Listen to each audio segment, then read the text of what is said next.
అండి, అందరికీ good evening. ఈరోజు నేనేం చేశానో చెప్పనా. అన్నప్రాసన రోజే ఆవకాయ అన్నట్టు వారం రోజులు జ్వరం తగిలి నిన్న మొన్న మజ్జిగ రసం తాగాను. నోరంతా సప్పబడిపోయింది, ఏం బాగలేదని కొంచెమే ఇంట్లో పట్టిన పచ్చడి, గోంగూర పచ్చడి ఉంటే, పులిహోర గోంగూర అంటారు కదా, అది ఉంటే వేసుకున్నానండి. అది మజ్జిగ అన్నంలో కొంచెం అంత నంచుకున్నాను, అంత అన్నంలో కలుపుకున్నాను. చూడు, గంట కల్లా తలనొప్పి మెడల నొప్పులు వచ్చినాయి.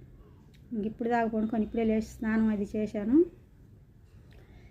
ఇప్పుడు వచ్చే జ్వరాలు మంచివి కాదు, టైఫాయిడ్, మలేరియా జ్వరాలు, విషపు జ్వరాలండి.